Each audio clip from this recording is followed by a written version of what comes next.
सारी पार्टियां देख ली। रामगढ़ विधानसभा क्षेत्र में आजाद समाज पार्टी के समर्थन में एक विशाल जनसभा का आयोजन किया गया। इस आयोजन में आजाद समाज पार्टी के राष्ट्रीय अध्यक्ष चंद्रशेखर आजाद ने शिरकत की। इनको सुनने के लिए हजारों की संख्या में लोगों की भीड़ जुटी। इस बीच भारी भीड़ को देखकर आजाद समाज पार्टी के उम्मीदवार सुरेंद्र अत्री और उनके समर्थक भी जोश से भरे दिखे। वहीं मंच से अपने संबोधन में आजाद समाज पार्टी के राष्ट्रीय अध्यक्ष चंद्रशेखर ने कहा कि दलित पिछड़ों को अब तक हर पार्टियों ने सिर्फ वोट बैंक की तरह इस्तेमाल किया है। अब मौका आ गया है कि हम सभी अपने हक की लड़ाई खुद लड़ें।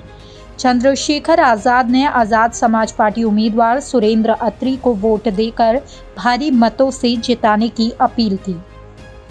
इस दौरान चंद्रशेखर आजाद ने बीजेपी और कांग्रेस पर भी जमकर निशाना साधा।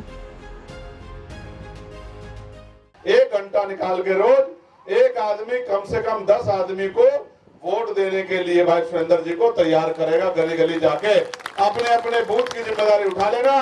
बूथ पे जाके घूम के लोगों से अपील कर लेना कि आपने सारी पार्टियों को मौका दिया है, भाई सुरेंद्र जी को मौका देना है। एक मौका आप मुझे दो, एक मौका आप हमें दो, एक मौका सुरेंद्र अत्री को दो, एक मौका बाबा साहब के बच्चों को दो।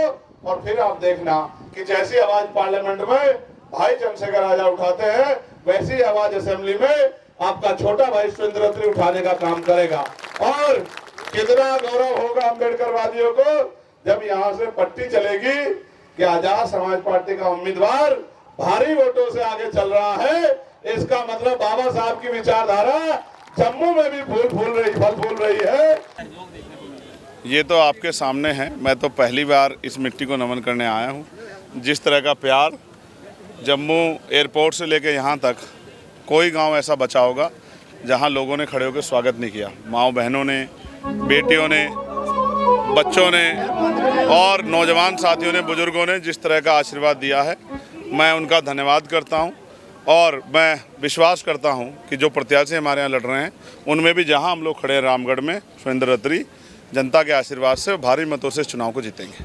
आप भी देखो कितने लंबे समय तक जनता इंतजार करती चुनाव हो, लेकिन यहाँ की सरकारों ने हमेशा चुनाव को बाधित करने का काम किया। इस बार भी जनमत के आगे, जन भावनाओं के आगे सरकार को झुकना पड़ा और चुनाव कराना पड़ा। तो जिन सीटों पे हम लोग लड़ रहे हैं, स्टेट की टीम ने जिन सीटों पर प्रत्याशी लड़ाए हैं, मेरा तो मानना है कि हम सभी सीटों को जीतेंगे। लेकिन फिर भी मैं कहना चाहता हूं कि जनता के हाथ में तो हमारे कार्यकर्ता लंबे समय से भीम आर्मी के माध्यम से यहाँ काम कर रहे हैं, जनता के बीच में रहते हैं, जनता के हितों की रक्षा करते हैं, उनके लिए संघर्ष करते हैं। सैकड़ों आंदोलन मैंने उनके देखे हैं। मेरा विश्वास है जनता ही बड़ी है और जनता का आशीर्वाद मिलेगा।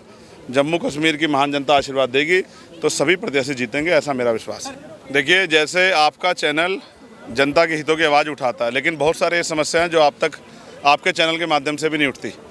मायावती जी हमारी बड़ी नेता हैं, आपने उनके बारे में सवाल किया। उन्होंने जितना वो कर सकती थी किया, लेकिन अभी भी समाज बुनियादी सुविधाओं से दूर है।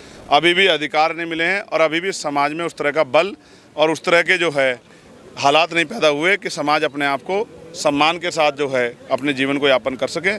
जो अधूरा काम है, जैसे बाबा साहब अम्बेडकर का अधूरा काम काशीराम साहब ने पूरा किया, फिर बहन जी ने प्रयास किया, जो अधूरा रह गया है उसको पूरा करने के लिए हम लोग संघर्ष कर रहे हैं। और मेरा विश्वास है आज नहीं तो कल हम लोग इस संघर्ष में कामयाब हो जाएंगे। कोई अलग सिनेरियो नहीं है। हर जगह पे जनता के हितों के मुद्दे हैं। बॉर्डर स्टेट एरिया के जो परेशानियां मैंने आपके सामने, मीडिया के सामने अपनी बात को रखते हुए रख दी है। मैं समझता हूँ यहाँ ज़्यादा परेशानियाँ हैं, उनका हल निकालने के लिए यहाँ मजबूत लीडरों की ज़रूरत है जो ना स्वार्थी हों और ना ही वो किसी भय में रहें। तो हमारे जो नेता हैं भाई सुरेंद्र जी, वो निडर व्यक्ति हैं, जन सेवक हैं, गांव-गांव तक, घर-घर तक उनका काम है, जनता का आशीर्वाद उनके साथ हैं। इसलिए मैं मानता हूं कि वो यहाँ की सभी समस्याओं पे, चाहे किसानों की हो, चाहे प्रवासी मजदूरों की हो, चाहे यहाँ के लोकल काम करने वालों की हो, चाहे कर्मचारियों की हो, चाहे नौजवानों की हो, महिलाओं की, सब पे वो अच्छा काम करेंगे, ऐसा मेरा भरोसा है। बहुत महत्वपूर्ण है, होनी चाहिए, राष्ट्रीय स्तर पर होनी चाहिए। उसके आंकड़े, आर्थिक आंकड़े भी जारी होने चाहिए। देश को पता लगना चाहिए किसकी कितनी संख्या है और किसको कितनी हिस्सेदारी मिली है। और जब ये हो जाएगी तभी मैं मानता हूँ कि 100% पूरे देश को जानकारी होगी कि क्या कोई वाकई में किसी का अधिकार खा रहा है या इस तरह के आरोप लगा के कुछ जातियाँ जो हैं सारे अधिकारों पे कब्जा मार के बैठी हैं। इसका पता तभी लगेगा जब आर्थिक आंकड़े जारी होंगे। देखिए, पहले तो मेरा सभी साथियों को जय भीम, जय भारत, जय संविधान।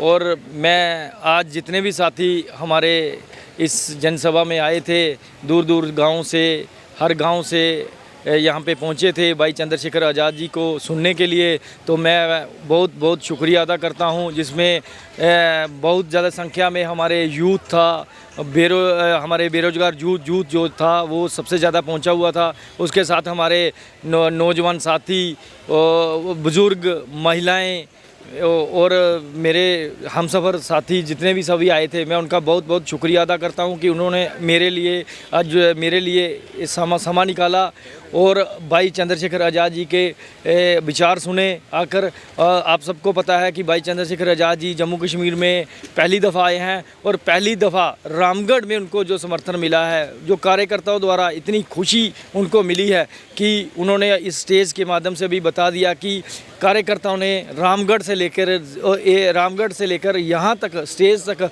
इतना उनका वेलकम किया है, हर जगह पे जाके इतना ज़ोरदार वेलकम किया है कि उन्होंने भी इस स्टेज से उनको धन्यवाद कहा है। देखिए, बॉर्डर बेल्ट की जितनी भी समस्या थी हमने सारी लिख के उनको दी हैं। उन्होंने हमें आश्वासन दिया है जैसे ही पार्लियामेंट सेशन चलेगा हम इन समस्याओं को पार्लियामेंट में उठाया जाएगा।